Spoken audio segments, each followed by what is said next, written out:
दोस्तों, जीवन में धोखा खाना भी बहुत जरूरी है, क्योंकि चलना माँ बाप सिखा देते हैं, लेकिन संभलना खुद ही सीखना पड़ता है।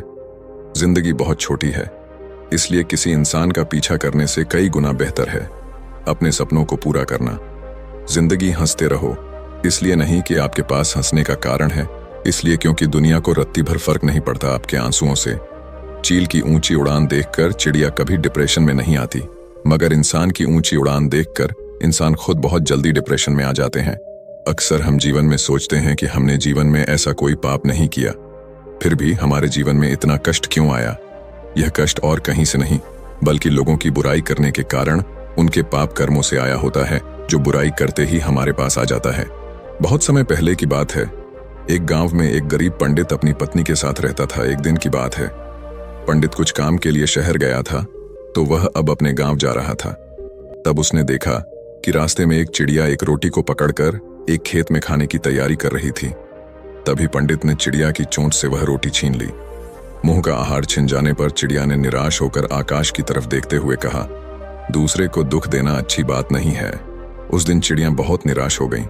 बाद में चिड़िया जब रोटी के बारे में सोचती तो पंडित को श्राप देते हुए कहती है, जिस तरह तुमने मुझे निराश किया, तुम भी उसी तरह एक दिन निराश होगा। रोटी के बारे में सोचते सोचते चिड़िया ने कुछ दिनों तक कुछ नहीं खाया और भूख के वह मर गई, जबकि पंडित वह रोटी को अपने घर ले गया और खुशी के साथ रोटी को खा लिया। कुछ दिनों के बाद पंडित के घर एक पुत्र का जन्म हुआ। लड़का देखने में इतना सुंदर था कि जो भी उसे देखता अपने हाथ में उठा लेता था। माँ बाप उसे देखकर भूख प्यास भूल जाते। धीरे धीरे लड़का बड़ा हो गया। रूप गुण से भरपूर लड़के को देखकर माँ बाप की खुशी का कोई ठिकाना नहीं था। लड़का इतना प्यारा था कि माँ बाप उसके बिना एक पल भी नहीं रह पाते थे। लड़का जब युवक बन गया, तभी विधाता की विडंबना के चलते निष्ठुर काल ने पंडित और उसकी पत्नी की खुशी छीन ली। जिस दिन लड़का मृत्यु को प्राप्त हुआ, उसके बाद माँ बाप के आंसू रुकने का नाम नहीं ले रहे थे। दोनों ने खाना पीना छोड़ दिया और दिन रात दोनों छाती पीटते हुए कहते, पत्थर दिल यम ने हमें जीते जी जला दिया। अगर सुबह शाम उसे कूटा जाए तो उसे कैसा लगेगा। यह कहकर पंडित रोज चिढ़ पटकते हुए कहने लगा कि यम का कलेजा कूट रहा है। पंडित को इस तरह रोते देख एक दिन यम ने पंडित के सपने में कहा, तुम जो सिर पटकर रो रहे हो, बेटे के लिए रो रहे हो। उस बेटे को देख पाओगे तो तुम्हें मेरी बात माननी होगी। कल तुम भीतर से दरवाजा बंद करके अपने पूजा घर में सोना और 2 दिन तक किसी को भी वहां जाकर तुम्हें जगाने देना नहीं है। अगले दिन ब्राह्मण ने सपने के बारे में विस्तार से अपनी पत्नी को बताया और यम के कहे अनुसार पूजा घर के पास जाकर सो गया। जब पंडित को गहरी नींद आई, तब एक यमदूत वहां आया और पंडित का शरीर वहीं छोड़कर उसकी आत्मा को अपने साथ यमपुरी लेकर चला गया। यमपुरी में पंडित ने न जाने कितने सारे नजारे देखे। कहीं पापी को यमदूत कूट कूट कर दर्द दे रहे थे, तो कहीं भयंकर पापी को उन्हें घसीट कर नरक कुंड में डाल रहे थे।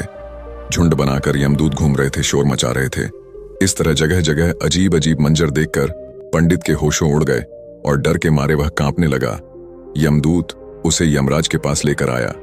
डर के मारे थर थर कांप रहे पंडित को देखकर यमराज ने उससे कहा, पुजारी डरो मत, तुम्हें यहाँ कुछ नहीं होगा। जरा तुम उन नौजवानों की तरफ देखो, क्या उनमें से कोई तुम्हारा बेटा भी है।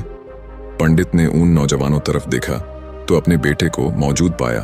बेटे को देखकर पंडित ने खुश होकर यमराज से कहा, जी महाराज, वह मेरा बेटा है।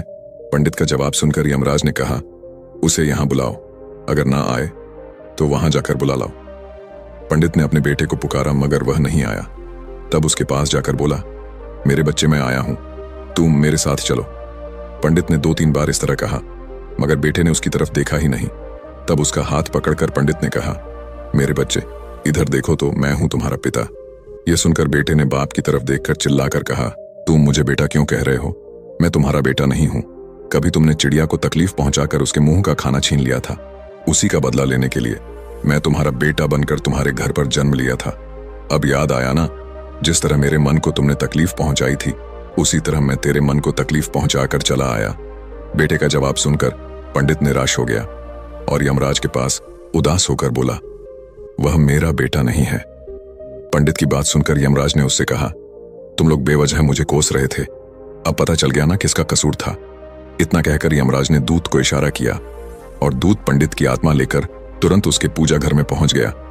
पंडित के शरीर में उसकी आत्मा डालकर यमदूत चला गया। पंडित जागते ही उसकी पत्नी को सपने का सारा हाल बता दिया और उसके बाद पंडित और उसकी पत्नी ने दिवंगत बेटे की याद में आंसू बहाना बंद कर दिया किसी को बुरा बोलना, चुगली करना, बुराई करना, जलन व ईर्ष्या का भाव रखना, यह सब आपकी तरक्की व खुशियों को रोक देते हैं, आपके जीवन में गहरा प्रभाव डालते हैं। कर्म एक ऐसी जगह है जहां हमें उसे बुलाने की जरूरत नहीं पड़ती। हमने जो पकाया होता है हमें वही मिलता है। कर्म आखिरकार सामने आता है, जैसा बोओगे वैसा ही काटोगे। जल्द